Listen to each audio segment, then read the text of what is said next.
Hi there, thank you so much for being interested in my work. In this video I share with you my techniques and tips on how I created this oil painting.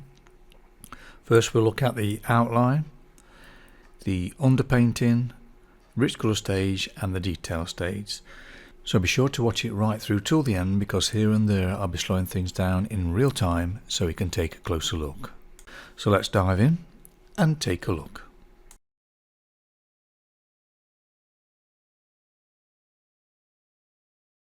Now this is a beautiful reference image by Nina Carlson on Instagram.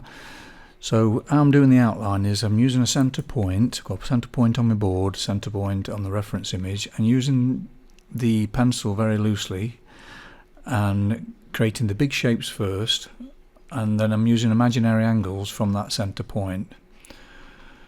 And then once I'm happy with the outline done very loosely, and then I tighten it up a little bit when I'm happy with the position. And now I'm checking the width with the height, but what I'm going to do there is use a brush, because it's longer obviously, and then just check the width against the height, just so it puts your mind at rest that you're in proportion. With the eyes, I do one eye first, because I'm right-handed. I tend to do the left hand first and then do the right. The second eye is always a bit awkward to get that sort of shape correct. But just comparing one shape with the other, I'm using the pencil on a vertical plane as well, checking against sort of things, some area against other areas.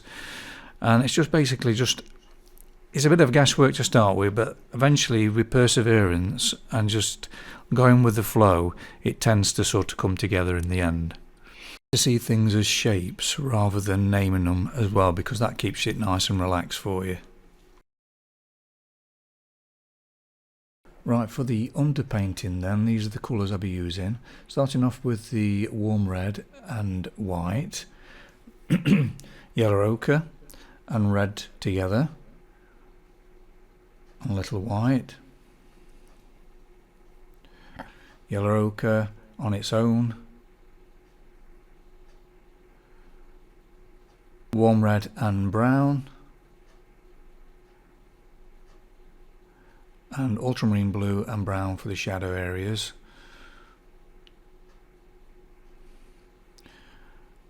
And then I'll mix a green with yellow ochre and ultramarine blue. I tend to make it darker and then go to light, because if you're desaturating the pink, you need light green. Now for a zingy colour, I'm using warm red and lemon yellow, which creates nice chroma. And then like for a purple, I'm using ultramarine blue and alizarin crimson, just a little bit of purple, because there's all sorts of colours in skin tone. Now for the medium, I'm using liquid. For the brushes, I'm using 3 number 5 round hog hair brushes, 3 number 2 rounds, a flat for the background, number 5. Now for the synthetic brushes, I'm using 3 number 4s and 3 number 2 flats. Before I start to paint, I like to ghost the outline with a kneadable eraser, just to take the excess graphite off the surface. Starting off using a synthetic number 2 flat, just get a lot more control than using rounds. And basically what I'm doing here is just getting the shape right. All I'm doing is adding more pink when it's pinker, more yellow where it's more yellower, and a bit of white to tint it. And if I need to desaturate it at all, I just add the green in the warmer areas and blue in the cooler areas. Now this, like I say, this stage is all about getting the shapes right, recorrecting the outline I've done. Here I'm just going along the edge of the portrait, and then I'll mix the background colour up just to get a little bit of contrast in there, just to get that background in. Just adding a little bit of liquid just to improve the flow. Just using that number 5 flat brush, hog hair brush, just to get that pigment down quickly. Now for these areas here, I'm using a mixture of green and red, which create a shadow, natural shadow, with a skin tone. and then just keep changing that desaturated area, adding a bit more yellow here and a bit more red here, just depending on what sort of colour it is, and just step by step just keep building it up. Now I'm using the number 2 hog hair brush just to roughly get these eyebrows in, using a mixture of burnt umber blue and a little bit of red. The reason I use 3 brushes is one for light, one for mid-tone and one for dark, so you don't get everything muddy. Just using the hog hair brushes now because it's easier to apply the paint. You can push and pull the pigment around more rather than you can with a synthetic brush, and you can blend it quite smooth as well with them. Now for the white of the eyes, I'm using blue and the complementary colour, which is orange.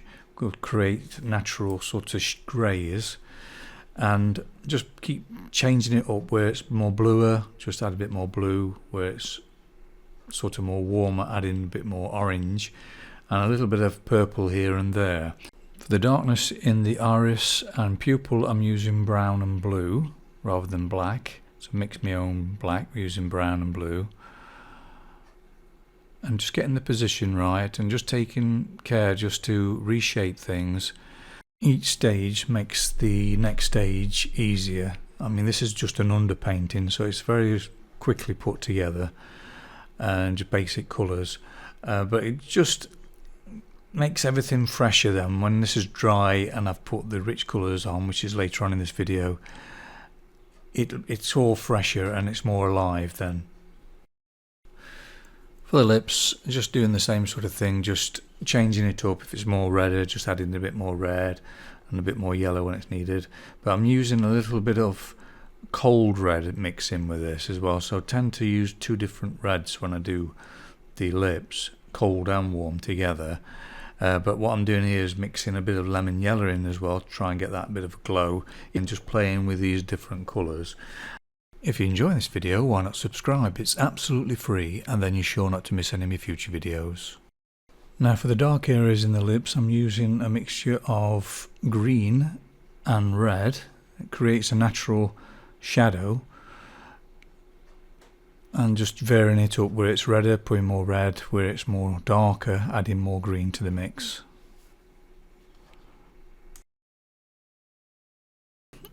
I make sure that the actual reference image is small enough so I can actually see the whole image, so I can see the energy, because what I tend to do is open my heart, let go of the mind, so I've not really got blinkers on and trying to focus too much on detail. I'm just bringing that energy of the reference image into my heart, and then it goes out my hands into the work. So the more you can send this open heart energy to your reference image, the more will shine back to you, and you just let it flow from there. And once you get used to this mixing of green and red to desaturate things, it all becomes second nature then after a while, because all you're doing is mixing a little bit more red, a little bit more yellow ochre or green or blue. If you like the idea of actually seeing this portrait done real-time audio, real-time video, so every part of the footage is recorded, a Patreon link is in the description below, and you get to really know exactly how I approach things moment by moment, so please check that out after you've watched the video if you're interested. The hair mixture is a burnt umber, ultramarine blue, bit of yellow ochre in there as well, and a little bit of warm red, all mixed together, just in different sections. As you feel the temperature change, just change it up a little bit in your mix. How I do with the hair is just focusing on shapes and movement and rhythm, so you feel the flow of it, just block it in. But I tend not to see it as hair and all that detail. That will all come later on in the video. Just focus on just getting that shape right and the movement and the feel of it, and it becomes so much easier the next stage. Now when you're doing the dress, it's best just to see it as shapes again, but you can't see much detail here, so just paint what you see. You know, if you see a shape and a colour, just put that sort of emphasis on there, and eventually to just shape up, and the eye, human eye, will sort of fill in the gaps, and create it more detailed. It will feel it's detailed where it isn't. It's just a suggestion of colours here and there. So just be spontaneous with it, and it's the same sort of mix as before. You know, it's just different combinations, brown and blue, bit of red and a bit of yellow ochre really, and a bit of warm red and cold red. So it's all sorts of these different mixture of colours. Now in the reference image you can see creases. I'm not putting those in, so I'm smoothing those out. Just got to put your sort of interpretation on it. Now for the rich colour stage. Starting off with another layer on the background, very thinly does it. I've added a bit of liquid in with that, but just mixing in just certain colours with it. But all the subtleties in that will be put in on the detail stage. Mixing the colours the same, just to add in less white to make the colours more glowier. They are sort of translucent colours I'll be putting on now, and then in the detail stage they'll be more transparent and translucent. The rich colour stage is all about getting the values right, the chroma right, the temperature. So I'm focusing now more on getting a balance of the whole portrait. So I'm working on certain areas and then blending the colours together. So to desaturate the reds I'm using green. To saturate the orange it's more of a bluey green, and for pinks it's more like light green. So I'm laying the colour on and then wiping my brush and then using a dry brush to blend it in. Shadows again is green and red together, and if it's a bit warmer just adding that little bit of lemon yellow or yellow ochre. Using number 5 round now just to blend all the area around the cheek here. It's quite an interesting area this is, because there's loads of different subtleties in there. So I've mixed in now lemon yellow and warm red to add them warmer areas. Where things glow, adding that little bit of lemon yellow just does the trick.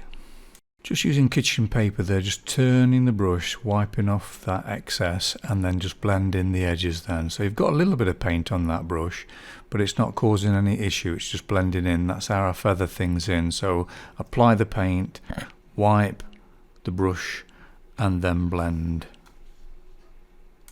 The rich colour stage is like a blocking still. I'm not focusing on the details, that'll all be done later on in the video and the detail stage. It's all about getting everything sort of balanced up with the values, the temperature and how it glows. I always think that it's best to leave the details until you're happy with everything, because you can spend a lot of time doing something and then if it's wrong then you've got to go over it, and you spent all that time putting all those details in. So I always leave the details till the end until I've got everything balanced up. Now what I do a lot of when I'm doing the rich colour stage and the detail stage is to look in a mirror. So I stand with my back towards the painting with the mirror in front of me and then looking over the shoulder, so I see the reflection of my work plus the reference image, and I can compare as a flip image. It brings out certain areas that you're not aware of because you get used to seeing it at one direction. So if you can just flip the image looking through the mirror, it makes all the difference. If you're enjoying this video, why not give it a like and share it with your friends? It would mean so much to me, as this would help the channel to grow. To see the values, squint your eyes, and to see the colour, open your eyes. So that's a little tip for you there. So if you're not sure on the values, just squinting your eyes, it just sort of brings them all out. And I'm forever comparing one area with another area so it gets a balance.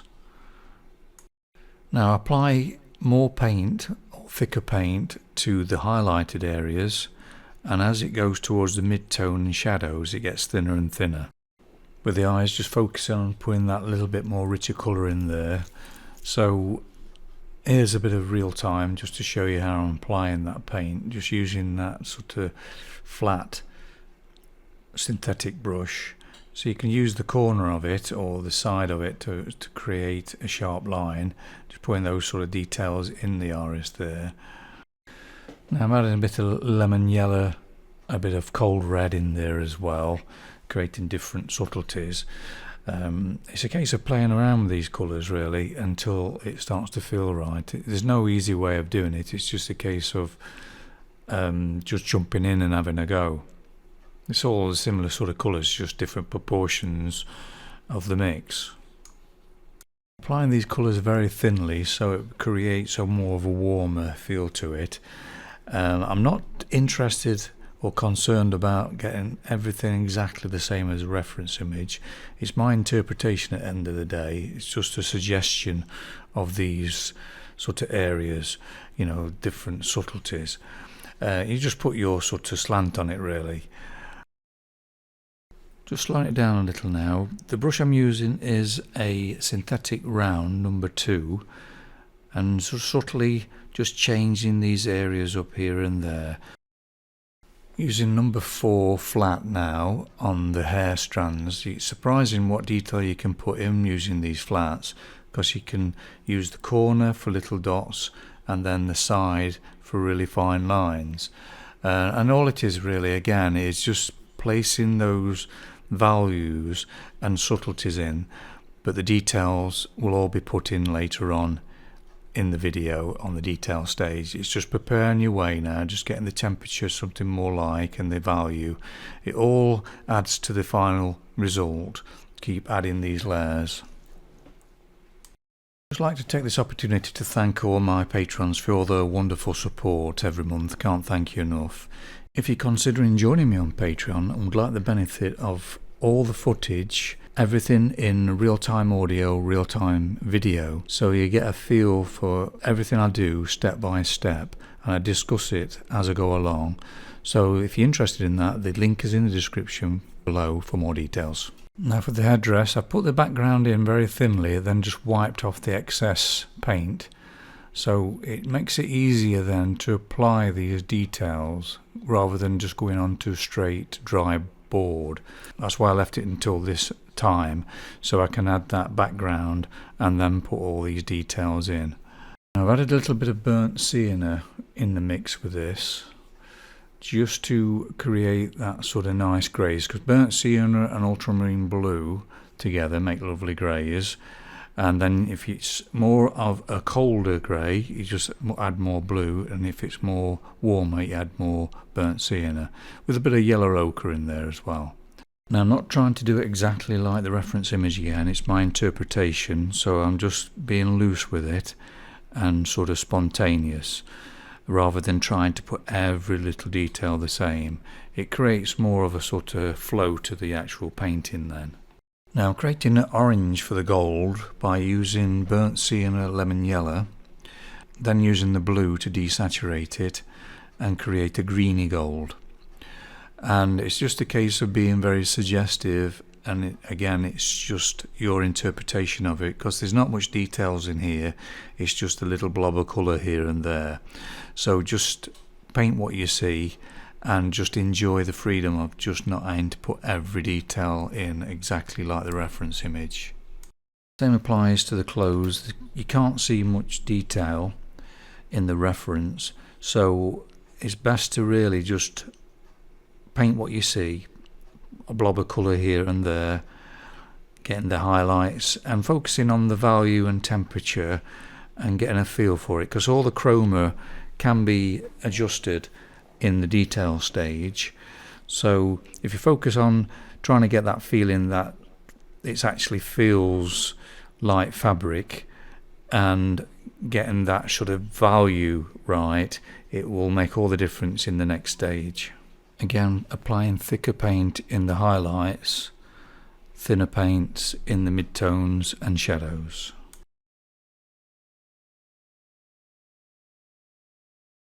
Right, the palette is set up with the same colour combination, same method for laying the colours out, but less white, because this stage it's more transparent, the colours are, and a little translucent, so less white will create more glow. Because I live in the UK, and EU rules is that you can't use lead white. Now if you can use lead white, I'd recommend putting 50-50 lead white and titanium white, which will create a pearly glow to your work, and you could add that little bit more white if you wish to then. It's just that titanium white tends to make the colours look a bit chalky. If you might want to pause this just to check the brushes I'll be using for the detail stage. Starting off with the eyes then, I'm just putting those darker areas in there, just being aware that the subtle changes in the value. To create the darkest value, I'm using brown and blue with a little bit of lemon yellow, because it's like a greeny blue colour to the eyes. So you'll have to look at the temperature. Some areas more bluer, some are more sort of greenier, yellower. So you're just changing the mix as you apply. So I'm mixing actually the paint on the canvas like I would if it were like pastels. So you can't always get the colour mixed on the palette exact. You just have to play about with it and change it up as you go on the canvas itself. Always tend to work on the eyes at the same time just to make sure I get the same balance within each eye. Now how I'm applying this is just adding that little bit of liquid, but not too much that it makes it slippery, because you can't work with it then. I'm more or less scrubbing it in there over the paint I've already done previous stage, because it's dry. That colour is coming through the paint I'm putting on, so it's all working together, you see. That's why I like to work in layers, because the colour you put on top changes with the colour underneath, so you're playing with that sort of idea as well. So you're mixing your colours, adding subtleties by changing the colour what was previously on there, if that makes sense. At this stage I'm very aware of the temperature changes as well, so as I go along I'm adding more yellow for more warmer areas, and then adding that touch of green or blue to create cooler areas, and just blending as I go along. So I'm applying the paint, wipe the brush, and then use the dry brush to actually soften the area. Now using a flat brush here, synthetic flat, to get the sort of details of the eyebrows. I want to keep it loose and not too detailed, but I'm also using a thin synthetic round as well. So it's a combination of two brush types. So I'm not trying to make it exactly the same as a reference image, it's my interpretation of it, and it's just to create a soft feel to it, because if you put too many details in here and not everywhere else, it will stand out too much. It'll look like caterpillars on top of the eyes. So everything has to be balanced. So I try and work on the whole painting, different areas, to create this balance, so it all seems like a feeling of aliveness rather than loads of details. Now the corner of the eyes are quite interesting. They're very watery looking, and there's always this sort of red sort ofness in there with a little bit of a highlight.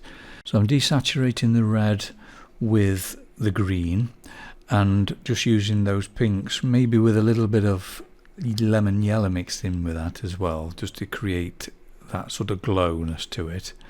And just keep persevering really, and just trying to get the balance of the temperatures, the awareness. There's a lot going off in the detail stage.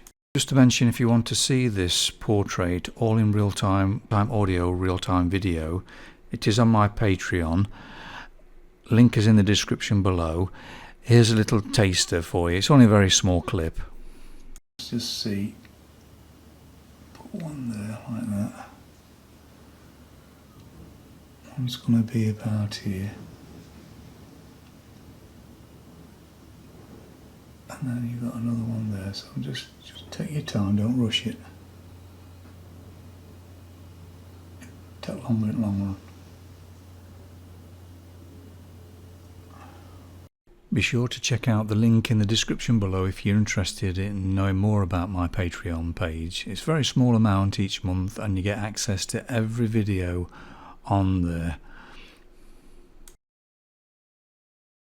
Using the hog air round now just to create these subtleties in the neck and the shadow areas, just adding that little bit of lighter paint and then scrubbing it into what's already been done previously, it creates like a really nice sort of misty feel to it. And then it's just a case of just keep playing with these temperatures, just achieving the overall feel of the portrait. Now I'm putting a very light mix on top of the existing background here, just a little bit of liquid in, just scrubbing it all in, just placing a little bit of pigment there, so when I start putting the hairs over the background it will be easier to apply then. Just adding a bit of warmth on this side of the neck here so it flows behind her then, so the colour flows through.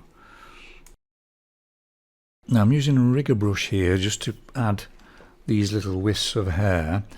Initially I'm just putting one shade down, but then eventually I'll go over that with different shades and putting little bits of highlights and glints here and there. So you change it up and eventually it starts to look more natural then. If you enjoyed this video, why not give it a like and share it with your friends? It would mean so much to me, as this would help the channel to grow. These are the overall details, so I'm doing little bits of highlights here and there, just changing the values here and there as well. It's just a matter of getting the overall balance, so it's just going over what I've already done earlier on in the detail stage, but just making sure I'm adding those extra details. It's surprising what a little bit of a glint here and there and just a subtle change makes all the difference. You don't have to put everything in there, just enough just to make it believable really. Just adding a little bit more depth to the shadows in the ear here before I start putting little bits of hair everywhere. It'll help for the flow of the pigment as well. So again, just little bits of glints. Visually the hair looks like it's broken lines, so what I'm doing here is just putting the odd little glint and a little bits of temperature changes. So I'm mixing as I go along. I'm using a flat brush as well, so make sure when you do mix it on your palette you make the brush really flat and chiseled so you can get these really fine lines rather than using a rigger brush. Now I'm just going over the headdress here now, just adding that little bit more fine details. Mixing burnt sienna and lemon yellow to make a gold, but then desaturating that with the blue and the brown. So it's a mixture of all sorts of things. There's purples in there as well, so I've got a blue and alizarin crimson mix. And again, I'm mixing on the actual canvas itself. For the stems, I'm adding the ultramarine blue and burnt umber. For the lighter stems, it's just ultramarine blue and yellow ochre, and a little red to desaturate it if I need it. Just getting that shimmery feel now to the actual clothes. Again, just a little suggestion here and there does all the trick you need. I'll try not to get every detail the same. There's not much detail you can see anyway, so just paint what you see and just be quite sort of flowing with it really. Just looking at the temperature, some areas are bluer, some are more pinkier. You just got to really feel the temperature and go from there. Putting those final touches, it makes all the difference. Just an odd little temperature change here and there. I look in the mirror a lot. Sometimes I take the painting into another room, see how it feels in that environment, and also have a little break, come back to it, and just really try and get those sort of feeling of the overall energy. And you get that by just open your heart and just coming from there rather than overthinking it. Getting the glints now with the earrings, just using that lemon yellow and burnt sienna together. Thank you so much for watching the video right till the end. Hope you've enjoyed it. If there's any questions at all, please leave a message in the comment section below this video and I'll get back to you as soon as I can. In the meantime, if you want to see any more of my work, please check out this video here. Take care. Bye.